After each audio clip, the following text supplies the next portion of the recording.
Hello friends, welcome to defence tricks. तो एक surprise जो है वो निकल कर सामने आ रहा है एरो इंडिया से पहले। HLFT-42 एयरक्राफ्ट का जो मॉडल है ये दिखाई पड़ा है, जिसमें ऐसा प्रतीत होता है कि ये एयरक्राफ्ट एक कन्वेंशनल डिजाइन है जो कि डिफरेंट है HAL तेजस से।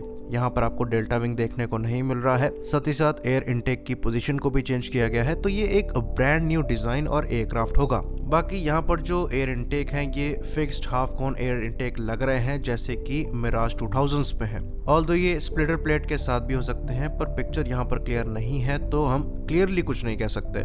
तो डिजाइन यहाँ पर काफी सिंपल रखा गया है। डेफिनेटली जो सीटिंग अरेंजमेंट है वो टेंडम कॉन्फ़िगरेशन में है, और यहाँ पर जो इंजन यूज होने वाला है ये मोस्ट प्रोबेबली जनरल इलेक्ट्रिक का F404 इंजन हो सकता है, जैसा कि LCA तेजस में यूज किया जाता है। तो ये एयरक्राफ्ट डेफिनेटली सुपरसोनिक फ्लाइट्स करने में सक्षम होने वाला है। बाकी यहाँ पर जो एवियोनिक्स होंगे इसकी अच्छी खासी पॉसिबिलिटी है कि ये बोरो करेगा तेजस मार्क 1A से, पर उसके बाद भी ये तेजस से सस्ता पड़ेगा। साथ में इसका ऑपरेटिंग कॉस्ट और मेंटेनेंस ये भी कम रखने की कोशिश करी जाएगी। तो पहले ये कयास लगाए जा रहे थे कि जो lead in flight trainer aircraft होने वाला है इंडिया का, ये LCA तेजस के ट्रेनर वर्जन्स पर ही बेस्ड होने वाला है। पर क्योंकि LCA तेजस को एज अ फाइटर डिजाइन किया गया है, इसलिए वो थोड़ा एक्सपेंसिव बन जाता है और ट्रेनिंग के हिसाब से वो अपने प्राइस को जस्टिफाई नहीं कर पाता। इसलिए ये बहुत जरूरी था कि एक नया डिजाइन लाया जाए जिसमें एडवांस फीचर्स तो हो, रिलायबल तो हो, पर उसको ऑपरेट करना और परचेज करना दोनों ही सस्ता पड़े।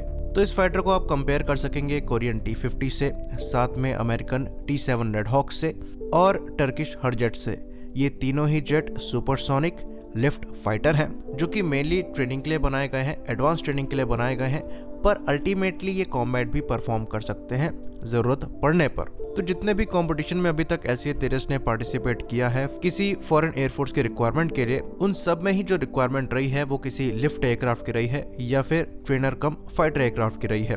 और क्योंकि LCA तेजस को as a lift aircraft design नहीं किया गया, उन कॉम्पिटिशन्स में कोरियन FA-50 को एडवांटेज रहा है। और एक्चुअल चैलेंजर जो है कोरियन FA-50 के लिए इंडिया की साइड से, ये HLFT-42 फ्यूचर में निकलकर सामने आएगा।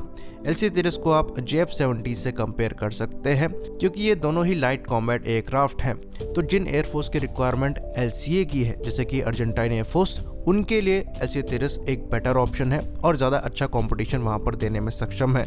पर जिन एयरफोर्स की लिफ्ट की रिक्वायरमेंट है, जैसे कि इजिप्शियन एयरफोर्स और मलेशियन एयरफोर्स, वहाँ पर FA-50 को एडवांटेज मिलता है, क्योंकि लिफ्ट के रोल में तेजस एक्सपेंसिव पड़ जाता है। तो HLFT-42 पे काम करना, आप इसे HAL की दूरदर्शिता कह सकते हैं, क्योंकि इंडियन एयरफोर्स को भी यहाँ पर लिफ्ट के तौर पर एक अफोर्डेबल प्लेटफॉर्म ही चाहिए होगा। तो क्या हम इसे BAE हॉक से कंपेयर कर सकते हैं? तो इसका जवाब होगा नहीं।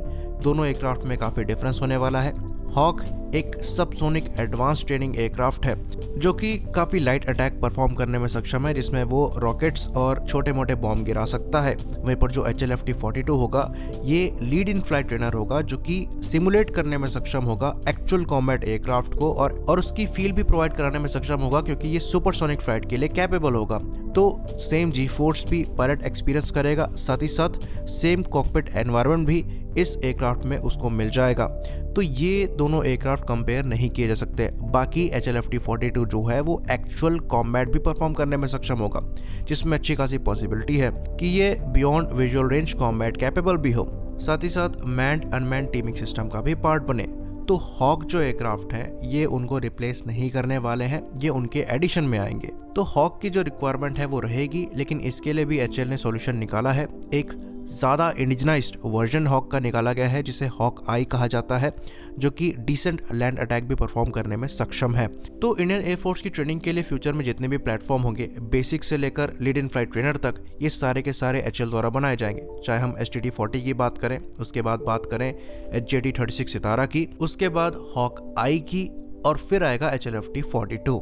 तो बेसिक, इंटरमीडिएट, एडवांस और फिर उसके बाद लीड इन फ्लाइट ट्रेनर, ये चारों प्लेटफॉर्म इंडिया में ही बनकर तैयार होंगे। बाकी HLFT-42 का एक्सपोर्ट पोटेंशियल भी अच्छा खासा एग्जिस्ट करता है, क्योंकि इसके साथ हम इंडिजिनस स्मार्ट वेपन्स को भी इंटीग्रेट करेंगे। तो एक कंप्लीट पैकेज जो है वो बनकर सामने आएगा, जो कि इंडियन एयरफोर्स के लिए तो बेनिफिशियल होगा ही, साथ ही साथ HAL को अच्छा खासा मार्केट दिखाएगा। बाकी इसकी डिटेल्स जो है वो एरो इंडिया में ही बाहर आएंगी, जो कि अगले साल फरवरी में होने वाला है। आई होप इन्फॉर्मेशन यहाँ पर क्लियर हो। इसी बात पर हम इस वीडियो को ख़त्म करेंगे। लाइक करिए, सब्सक्राइब करिए।